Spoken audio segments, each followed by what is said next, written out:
Assalamualaikum warahmatullahi wabarakatuh. Di pertemuan kita kali ini masih membahas tentang statistika dengan bantuan software SPSS. Nah, uji sekarang yang kita akan lakukan adalah uji analisis regresi sederhana, yang mana ini berguna untuk melihat pengaruh antara variabel bebas dan variabel tak bebas. Oke, analisis regresi linear sederhana adalah suatu ekspresi hubungan antara variabel bebas atau yang biasa juga disebut independen atau variabel independen dan variabel tidak bebas atau dependent. Ya, variabel bebas kemudian dinotasikan dengan bentuk x, sedangkan variabel tidak bebas dengan bentuk y.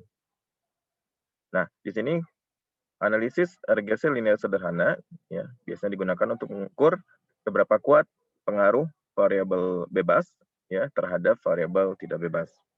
Ya. Nah, tujuannya adalah untuk melihat hubungan antara variabel bebas X dan variabel tidak bebas Y. Ini juga biasa digunakan untuk forecasting atau meramal ya nilai Y ya untuk data X yang akan datang. Nah, di samping itu juga ya analisis regresi linear sederhana juga digunakan untuk menguji hipotesis penelitian analisis regresi linear sederhana.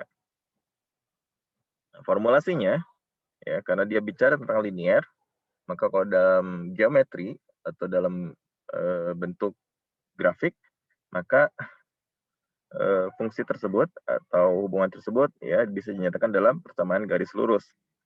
Ya. Dinyatakan dalam hubungan y sama dengan dalam bentuk eksplisit a ditambah b kali x, di mana y-nya adalah variabel dependent atau tak bebas, ya, nilai yang akan kita prediksi. Kemudian x-nya ada variabel bebas atau variabel yang akan kita inputkan. Kemudian a itu merupakan suatu konstanta, dan kemudian b itu adalah koefisien regresi, ya, di mana koefisien regresi ini ya berguna untuk melihat nilai peningkatan atau penurunan ya antara hubungan variabel bebas dan variabel tidak bebas. Nah, syarat dalam analisis regresi linear sederhana, ya, data yang digunakan dia harus berdistribusi normal. Berarti ya, sebelum kita melakukan uji analisis regresi linear sederhana, kita melakukan dulu yang namanya uji distribusi normal. Kemudian jumlah sampel yang digunakan dia harus sama antara variabel x dan variabel y, ya. Artinya dia berkorespondensi satu-satu. Ya.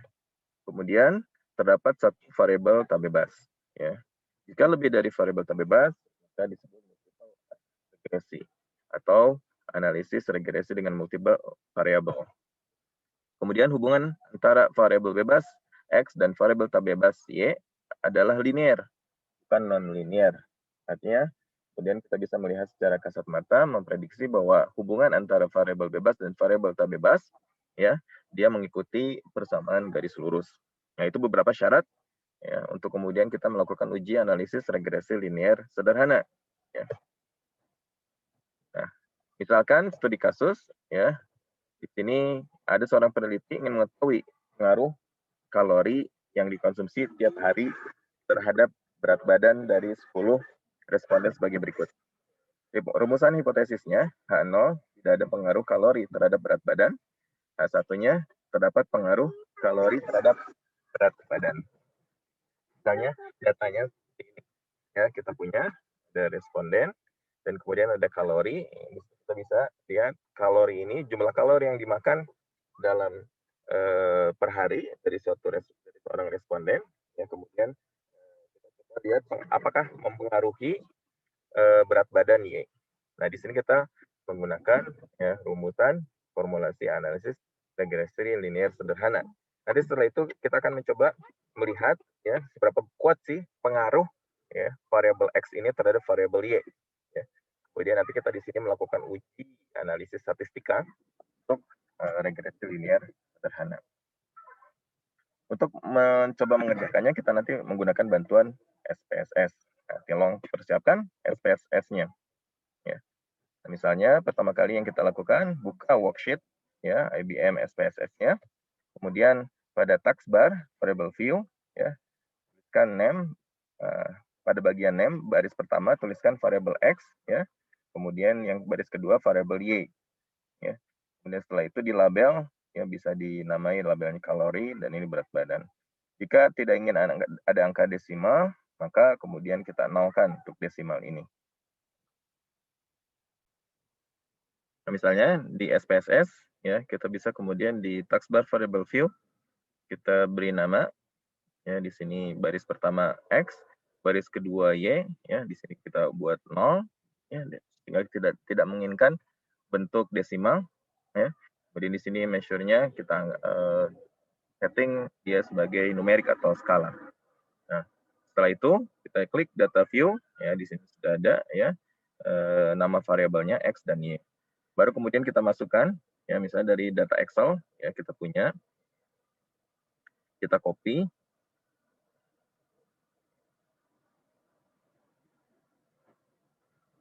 setelah di copy, kembalikan lagi ke SPSS dan Ctrl V. Nah, di sini kita memperoleh di data view sudah ada data-data numeriknya. Selanjutnya kita cobakan analisis, ya. Ini kita klik analisis, kemudian regression, kemudian linear, ya. Nanti di sini muncul dialog seperti ini, ya. Kemudian di sini dependent artinya variabel tidak bebas atau nilai y-nya kita masukkan nilainya, ya. Untuk yang variabel x-nya kita masukkan ke independent, ya. Kemudian metodenya kita masukkan metode enter, ya. Nah, yang lain kita anggap biasa atau kita anggap dengan settingan default. Kemudian klik OK. Nah, makanya diperoleh beberapa tabel, ada 4 tabel. Tabel pertama, kedua, ketiga, dan keempat. Ya. Ini kita bisa lihat ya, bahwa metode yang digunakan adalah metode regresi linear sederhana. Ya. Kemudian di sini ada suatu tabel yang melihat seberapa besar sih pengaruh dari variabel X terhadap variabel Y. Ya. Kemudian di sini nanti kita bisa lihat ya, konstantanya di sini ada 2,6. Kemudian koefisien dari X-nya kita punya 0,149. Untuk lebih jelasnya kita coba copy ya hasil output ini ke PowerPoint.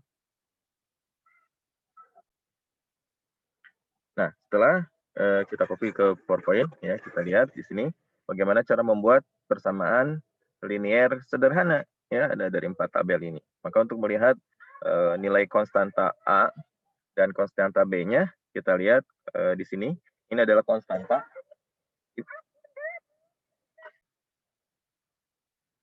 Nilai konstanta ini, ya kita punya nilai konstantanya adalah 2,608. Ya, dia memiliki artinya jika tidak ada kalori, maka nilai berat badan adalah sebesar 2,608.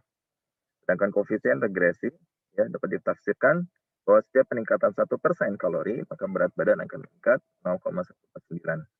Ya. Ini persamaan regresi linear. Ya. Jadi jika kita ingin memprediksi berapa berat badan ya dari seseorang, ya, kemudian tinggal masukkan inputan jumlah kalori yang ada di dalam tubuhnya atau yang dimakan dalam setiap harinya, sehingga nanti bisa diprediksi berapa berat badan dari responden tersebut.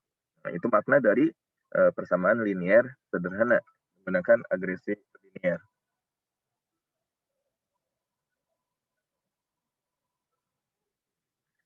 Nah, selanjutnya kita melakukan uji hipotesis ya dalam analisis regresi linear sederhana yang berfungsi untuk mengetahui apakah koefisien regresi tersebut ya signifikan atau tidak.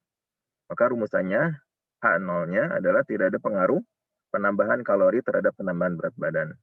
Sedangkan H1-nya terdapat pengaruh penambahan kalori terhadap penambahan berat badan. Oke, di sini kita melakukan 2 alternatif dalam pengambilan keputusannya. Yang pertama, kita menggunakan nilai T hitung, ya, di mana dasar pengambilan keputusannya, ya, jika nilai T hitung lebih kecil dibandingkan T tabel, maka H0 diterima dan H1-nya ditolak. Artinya, tidak ada pengaruh antara kalori dan berat badan. Ya, jika T hitungnya lebih besar dibandingkan T tabel, maka H0-nya ditolak dan H1-nya diterima. Artinya terdapat pengaruh antara kalori dan berat badan. Nah, di sini kita bisa lihat ya nilai T hitungnya adalah 8,614 ya. Sedangkan kalau misalnya kita menggunakan T tabel ya, diperolehlah ya dengan alfa 0,05 uji dua arah ya, diperolehlah T tabelnya adalah 2,306. Sehingga di sini kita bisa mengambil kesimpulan bahwa T hitungnya lebih besar dibandingkan T tabel, sehingga H1 diterima. Artinya terdapat pengaruh signifikan antara kalori dan berat badan. Ya. Ini menggunakan T hitung. Nah, alternatif kedua, kita bisa menggunakan nilai signifikansi. Ya, yang dari sini, ini nilai signifikansi yang kemudian kita lihat. Terlihat di sini nilai signifikansinya 0,000, artinya dia cenderung ke angka 0, ya, artinya sangat kecil sekali. Nah, di sini dasar pengambilan keputusannya, jika nilai sig lebih besar dibandingkan probabilitas 0,05, maka H0-nya diterima dan H1-nya ditolak. Ya. Sedangkan nilai signifikansinya lebih kecil dibandingkan probabilitas 0,05, maka H0-nya ditolak dan H1-nya diterima. Ya. Artinya terdapat pengaruh antara kalori dan berat badan. Di sini kita bisa lihat ya nilai 0,000 dia lebih kecil dibandingkan 0,05. Ya. Sehingga di sini kita bisa mengambil kesimpulan sama dengan alternatif yang kedua, dasar pengambilan keputusan dengan T hitung, maka dengan nilai sig juga sama memberikan hasil, yaitu H1-nya diterima. Artinya terdapat pengaruh yang signifikan antara kalori dan berat badan. Ya. Berarti ya, kalori ini mempengaruhi ya secara signifikan terhadap berat badan. Nah, selanjutnya berapa besar pengaruhnya? Nah, ini menjadi pertanyaan berikutnya. Nah, untuk melihat berapa besar pengaruh dari variabel X terhadap variabel Y, maka kita melihat tabel yang ini. Ya, di sini lihat R square-nya 0,903 atau 90,3%. Ya. Artinya di sini bahwa kalori atau jumlah kalori yang kemudian dimakan oleh responden setiap harinya itu memberikan kontribusi 90,3% terhadap berat badan. Ya, sedangkan sisanya kurangi 100% yaitu 9,7%. Ya, maka 9,7% ini ya dipengaruhi oleh variabel lain. Maka kita bisa melihat bahwa eh, bahwa kalori yang dimakan ya dalam oleh responden itu memberikan pengaruh yang sangat kuat sekali ya 90% ke atas. Nah, itu yang kemudian kita bisa lihat dalam analisis regresi linear sederhana. Oke, ini ada latihan ya. Nanti bisa oleh teman-teman lakukan bagaimana menguji ya hubungan antara stres kerja dengan kinerja pegawai. Ini ada indikator-indikator yang kemudian diperoleh dari indeks skala Likert juga sama ini kinerja juga dengan suatu indeks tertentu.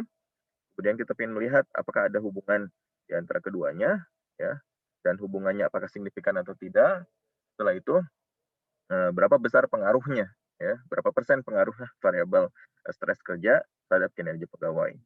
Nah, nanti ini juga akan bermanfaat ya dalam dunia kerja untuk melihat ya bagaimana ketika stres kerja ini mempengaruhi kinerja ya, maka sebagai stakeholder atau pimpinan dari suatu perusahaan bisa kemudian melakukan keputusan-keputusan atau kebijakan-kebijakan yang bisa mengurangi stres dan sebagainya. Tapi itu tentu dilihat dari hasil analisis regresi linear sederhana. Itu pertemuan kita di tentang analisis regresi linear sederhana. Mudah-mudahan bisa dipahami. Assalamualaikum warahmatullahi wabarakatuh.